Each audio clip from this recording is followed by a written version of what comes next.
Raider 150 carb. Yan, didala dito ni customer, nakakalas-kalas na yung head.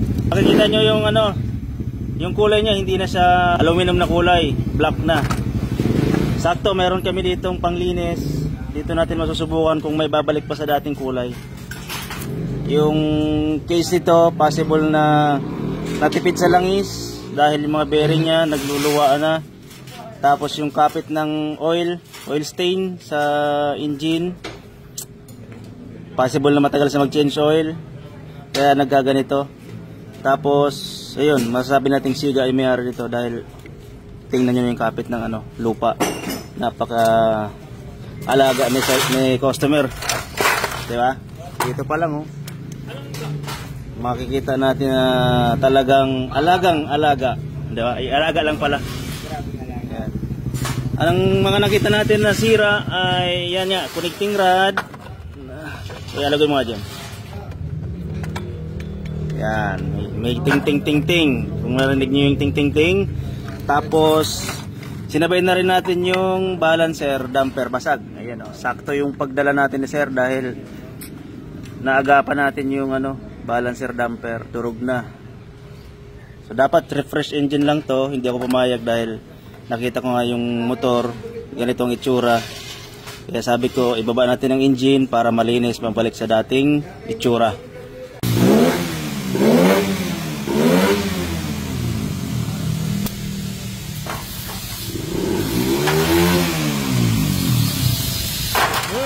Wala, durog na. Wala na.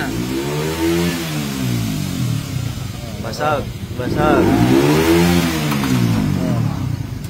Palit na yan.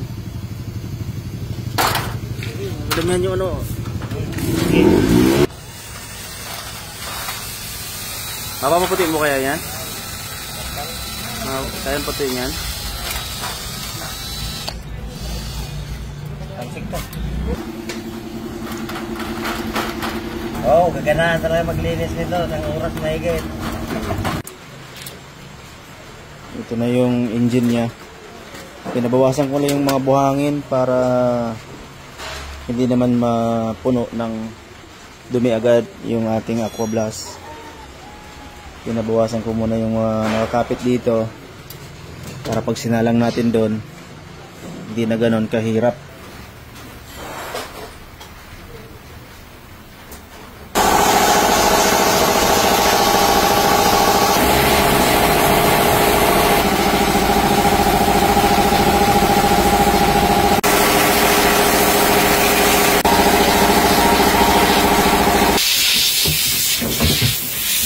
Yun, no? Grabe naman yan.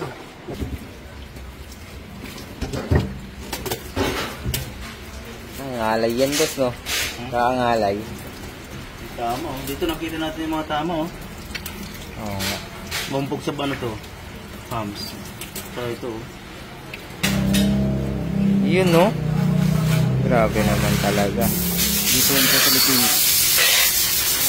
Iwasan lang natin yung mga sobrang dikit, grabe yung dikit. Bawas pa lang yan, no? Bawas pa lang yan. Grabe. Dumi. Siga talaga. Yung mga pesa na ilalagay natin sa mga na-damage. Ito yung mga na-damage. Dalawang side bearing. Yung connecting rod. Nasa machine shop pa. So mga unahin lang natin yung mga nandito na. Timing chain. Take note pala, no, yung ilalagay natin dito lahat original maliban lang doon sa black dahil yung black is nasa 15,000 black pala. Dito naman sa Motaro 1,500 kasama na yung piston saka piston ring, piston pin. Ito yung local lang na ilalagay natin. So dito lahat po yan original. Isa-isahin natin lahat ng guide or dalawang guide lang palang na damage. Yung sa upper guide hindi na natin papalitan, babalik lang natin. May mga gasket siyempre hindi mawawala dyan dahil puro tagas yung kanyang gasket. Base gasket, original, magneto gasket, clutch gasket, head gasket. Yan, just lahat ng o-ring Oil seal, papalitan dahil nga puro tagas. Yan, valve seal. Tapos yung sa clutch hub, ito yung sunog. Clutch wheel, clutch plate, yung clutch lining, kukunin pa. Manifold o-ring, dalawa. Shim cap, 4. Dahil sira na. Yung o-ring sa oil filter, dalawa. Oil filter. Kickstarter oil seal. Shift shaft oil seal. Balancer spring. Balancer damper. Yan. Yung balancer damper, basag. Kaya kapaldo natin. Grabe, tapos dami. yung mga engine bearing, hinahanap pa. Sana magkasya yung 16,000 ni sir. 16,000 yung budget ni sir, yung pagkakasya natin. Check natin kung kasya ba. Sa dami niyan, boss, pagkakasyahin mo talaga yan. Siguro magiging nakakain daw eh. Higit kumulang. Dating gawin. Pwede ba natin ano yun eh. December, months naman na ngayon eh. Ay, yun naman pala. Maagang pamasko. Maagang pamasko. Bibira lang yun, depende sa mood. Depende sa mood, depende rin sa sitwasyon, boss, no? Oo, sitwasyon. Pag napatunayan talaga natin na kulang o wala talaga siyang budget. Oo. Madali yung mga kausap eh. Doon. Pero kung pagdating nyo sa akin, manap ka na kaagad. Bibigyan ng discount, diba? Discount agad, no? Kung sabi ko kung maayos, kumbaga, kahit hindi pa sa akin, kung hindi pa talaga ng budget mo, kung yun lang talagang kaya ng budget, okay, okay tayo dyan. Parang kung karapat dapat ba talaga nabigyan ng discount.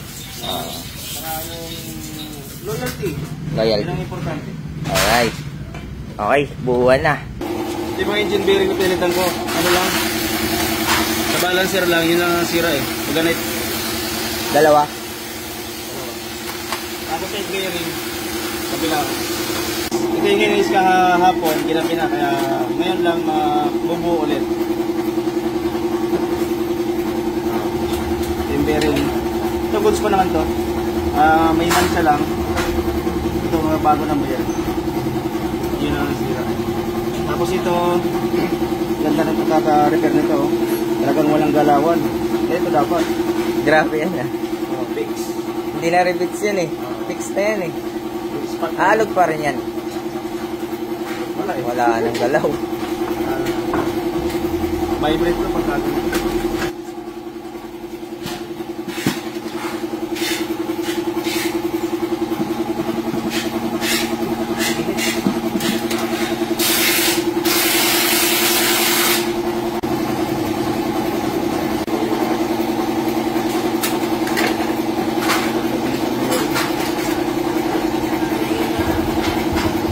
Laglag sa bearing.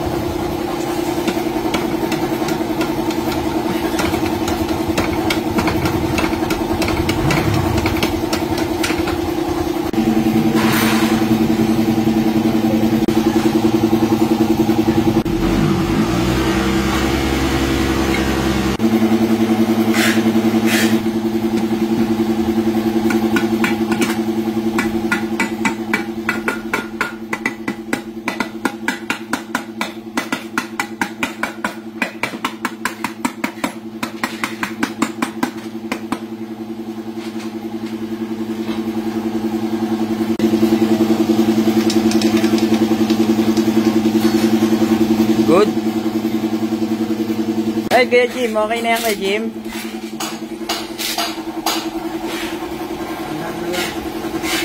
All set na. Ayan. Bubuhay na lang. Ano na lang. Isasalpak na lang to sa chassis niya. Tsaka obserbahan.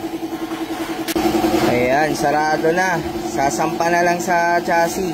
Ito na guys. Naisampa na yung makina sa motor ni customer. Ayan.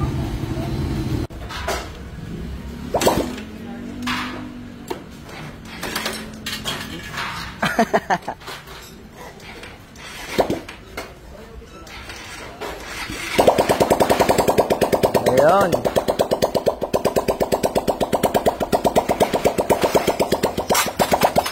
Walang usok. Okay.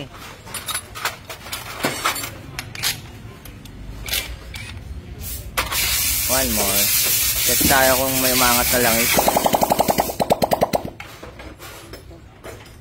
Time bomb.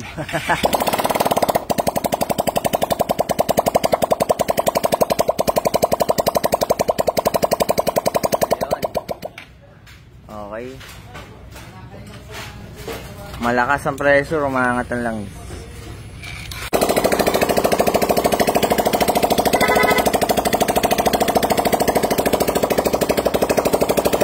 Warm up muna yan, Kuya Jim. Warm up muna. Pero all good na yan. All good. Tahimik ka. Ayos ah. Tahimik na. Tahimik naman yan, hindi na dito. Oo, wala no. Tahimik pala no. Boss, tahimik na. Ay, nakakarton. Kaya pala. Okay, okay.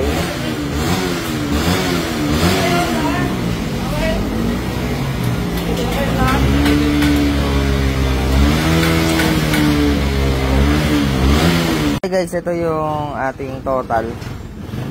So ito lahat ng mga pinalitan na pyesa, prices, nandito na rin. 12,000 pala tinakbo yan. Oh? Yan, 9,000 kilometer. Laki na rin ang tinakbo, no? Ito yung free. Ito lahat. May mga freebies si boss na binigay. Lining, connecting rod. Lining, connecting rod. Side bearing. Ano? Yung bearing ng transmission. Tsaka ano ba ito? Aqua blasting. Paglinis. Ano lang yun? Discounted lang yun. Okay. Ang pinaka-price talaga namin doon sa overhaul, 3,000. 3,000. So, ang labor na nilagay dito is 4,000. So, 500 lang para sa chemical. So, labor ng mekaniko, 3,500. Okay. So, yung labor para sa akin doon, okay lang. Free na. Okay na yan, boss.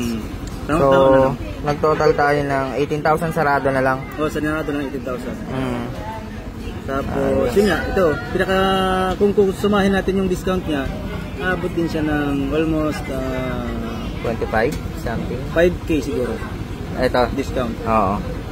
Kasi yung lining is 1.5 mahigit, connecting rod is 2.5, mga side bearing, tapos yung gasolina na 200 lang naman. Wala naman yun. Ayun, kompleto na, no? All good na yan, no? Naka-start na yan. Tahimik. Tahimik, boss. Nandun nala, mas tahimik kasi nakakarton. Ayan sir, break-in to sir ha. Sige sir. Sir, tanong ko lang bakit naisipan mo dito magpagawa? Dito kasi mas mura daw dito kasi. Mas mura. Mas mura pa yan, 18,000? 18,000, mura pa pala sa'yo to. Grabe ka naman. Mura talaga dito. Mura and kamusta naman ang ano sir? Kamusta naman ang gawa? Na-observe mo na ba? Basta yun. Bibigyan ka namin dyan ng warranty. Basta wag lang ibang hawak. Walang ibang gagalaw. Sige sir. Alam naman namin yung mga higpit dyan, kung anong hinigpit, anong bolts na nakalagay, anong position. Alam natin yan. Na bago, no void warranty. Mga torque niyan, alam yan. Okay na to sir, ingat sa pag-uwi.